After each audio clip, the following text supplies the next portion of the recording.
اللہ اللہ اللہ اللہ۔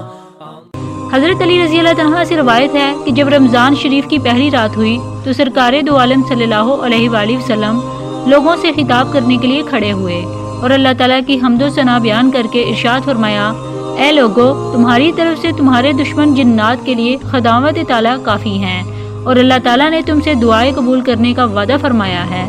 چنانچہ کلام پاک میں ارشاد ہے، مجھ سے دعا مانگو اور میں تمہاری دعا قبول کروں گا۔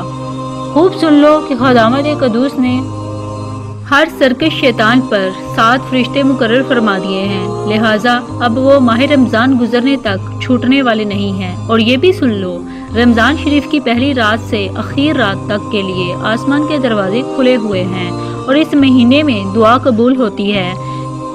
جب رمضان المبارک کے آخری عشرہ کی پہلی شب ہوتی تو حضور پاک صلی اللہ علیہ وآلہ وسلم حمایتاً عبادت میں مصروف ہونے کے لیے رہبت کس لیتے اور ازواج مطہرات رضی اللہ عنہا سے علیحدہ ہو جاتے، اعتکاف فرماتے، شب بیداری کا اہتمام فرماتے۔ کسی نے پوچھا یعنی تہبت کس لیتے کا کیا مطلب ہے؟ تو راوی نے جواب دیا کہ حضور پاک صلی اللہ علیہ وآلہ وسلم نے ان دنوں بیویوں سے الگ رہتے تھے۔